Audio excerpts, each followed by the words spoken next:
Summer's getting longer.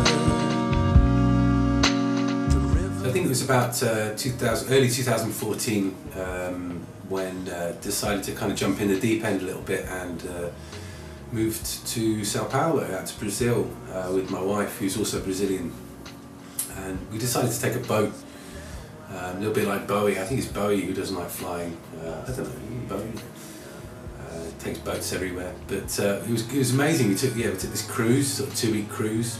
There's one point we spent like 6 days at sea, and you know, literally you just couldn't see any land for about 6 days, which is kind of freaky, but also, you know, very liberating. But for me, you know, Brazil was an obvious move. It was, I think, from the first visits, the people were so warm, so lovely, so gregarious, and you know, the food as well, the weather. I mean, just sort of, it's just a great place. I just absolutely love it, and the music as well. You know, the music immediately had a very sort of big impact on me. From seeing sort of live bands around the city now to some of the older stuff like Caetano Veloso, Jorge Ben, Novos Baianos. Yeah, and you know, like I mentioned before, Cachorro Grande, you know, being this amazing rock band out here, really sort of passionate. I saw a great band the other day called Mustache y Os Apaches, and they just blew me away, you know. And I think it's a really strong sort of scene. They kind of pull you in with a quite an international sound, but keep that Brazilian identity. You know, they're not sort of trying to constantly sing in English or you know, compromise what they're doing for an American sound or anything like that. It's very Brazilian, but at the same time, you know, really pulls you in. Really, you know, like I say, really universal sound. Really sort of, I don't know, just great. You know, a lot of great music out here. A lot of great music. And the audiences as well, you know, there's a thirst for music, there's a really great passion. I feel really lucky when we came out with the New Breed on the Brazilian tour. The audiences were just so supportive and you know, really, they just wanted to hear more all the time. You know, really lovely people, you know, really lovely audiences. I think that probably was an extra kind of thing to spur me on to better my Portuguese. And you know, I'm getting there. I'm not fluent, but not bad. I can order a round of drinks and I can debate who left MasterChef on the previous evening and things like that. So I can get by. It's not too bad. Obrigado. No, yeah. I mean, of course, I miss England. I do. You know, it was my home for many years of my life. But it tends to be the food. It's really weird. I mean, obviously, I miss my family, I miss my friends, but you know, I long for a good bangers and mash, or you know, Marmite, Shreddies. Oh, I miss Shreddies. You know, I think there's not a day goes by I want a good cheese and cucumber sandwich, you know, with a cup of tea. But, you know, I'll be back soon enough. You know, I plan to come back, plan to play some shows, come back, you know, with my new album and play some shows. And I think it's, you know, it's something to keep in mind really, that I'm sharing two homes. You know, I've got a home here and I've got a home there, and you know, if you're not careful, you'll just spend all your time kind of missing what's on the other side. And I think it's important to focus on what's in front of you. I'm sure if I move back to England, you know, spend some time there, I'll miss everything that's here and all the people here. So you got to focus on what's in front of you and try and make the most of that.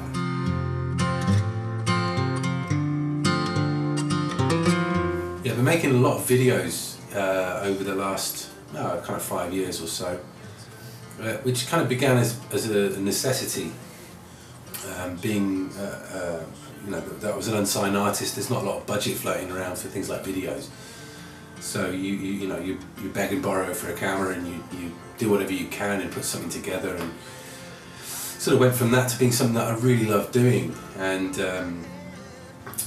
ended up doing sort of most of the videos for Gaz's first album with my wife, who's got an amazing eye and a really kind of sort of good creative mind. So between the two of us, we kind of managed to sort of get through these videos and really love doing it. And that kind of translated to over here in Brazil as well, where we did videos for Cachorro Grande and also for a great female rock singer called Peachy. So you know, it's definitely something I really love doing, really getting my teeth into. It's probably the thing I love most outside of music.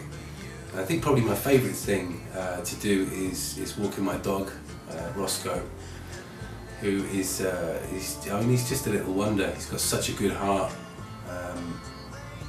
You know, he's afraid of everything, but he's a really sweet dog.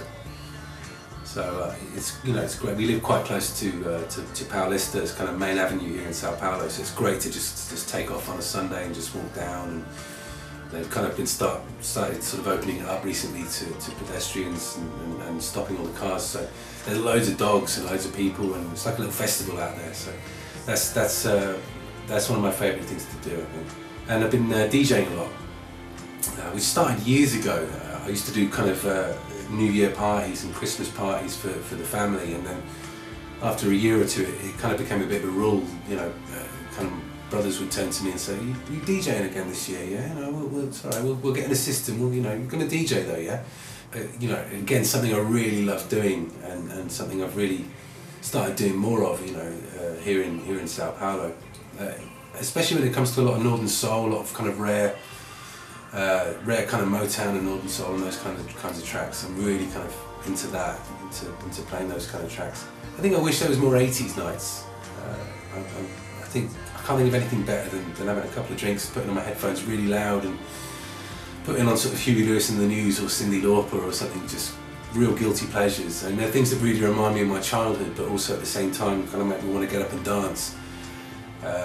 You know, and what a great combination. So that's definitely something I love doing.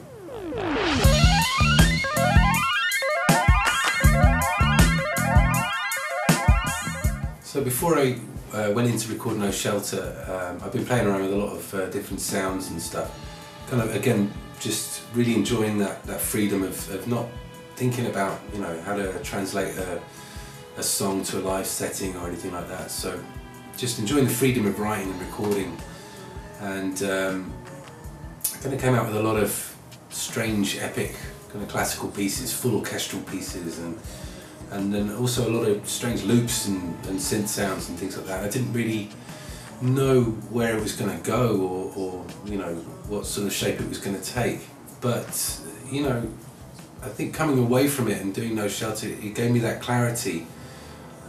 When I returned, when I would listen to what I was doing, I sort of knew where it was going to go, and I kept hearing soundtrack. I kept hearing soundtrack of space travel, and you know, I'm a big fan of space travel and the space race and NASA. I've been watching a hell of a lot of documentaries about the moon landings and Mars and all these kinds of things, and a lot of sci-fi as well. I'm a huge sci-fi fan. So it kind of started to come together. It just started sort of merging together as to be this album, which became Black Moon. Winter's hold is now beyond control. Lead us out to open space. But the album took about 2 years really to pull together, you know, writing and recording. I moved through sort of 4 different cities across sort of 2 countries. I think most of my equipment had broken and been fixed again and broken again. I nearly lost the album sort of twice. I think it just, you know, through various reasons, and managed to get it back again. So it was a sort of strange time. It was a very difficult time, and you know, these stories that I wanted to tell about the you know, these most incredible journeys that mankind had ever taken kind of ended up mirroring what I was going through, my own odysseys and my own journeys, and that's what the album became, was kind of like an album of journeys.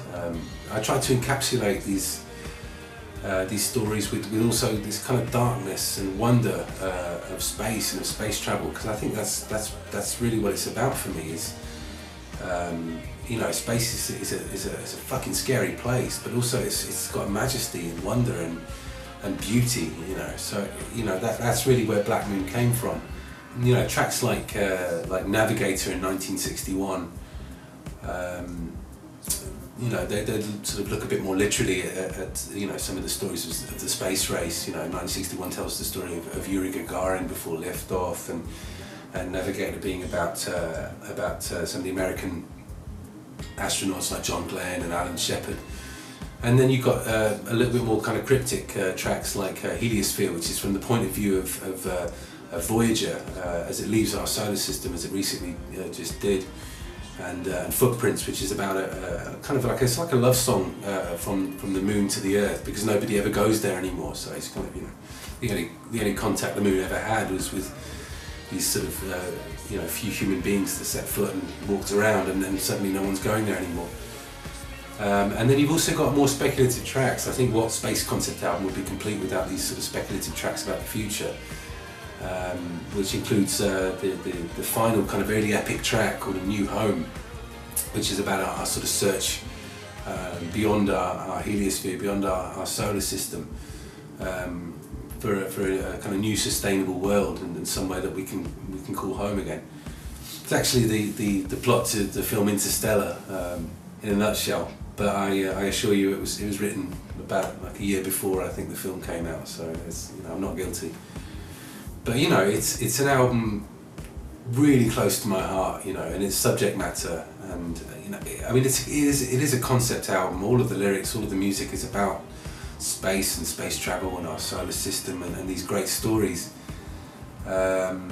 which in itself is a real challenge to do. You know, when I mean, you kind of, some people might see that as a limitation, but I think it's a subject very close to my heart. So I found it quite easy to come up with different aspects of what to tell, and it's, like I say, especially this sort of combination of darkness and light, as it were, you know, hence the title Black Moon. You know, I think it's something that's within all of us, with the journeys that we go through and things that we face. You know, there's darkness, but there's also, you know, there's also hope, and that's kind of what Black Moon is. And everything from the lyrics, the music, the artwork as well, you know, is something very special for me, and you know, I hope to take that to a live setting as well. You know, something I started to plan, and here in Brazil to meet with some guys and put together a little band, and to work out how that can be translated to a live setting. Hope to get some shows done soon, and you know, I can't wait to get it out there. You know, it's like I say, it's an album really you know, really special for me and close to my heart, and something I'm really proud of.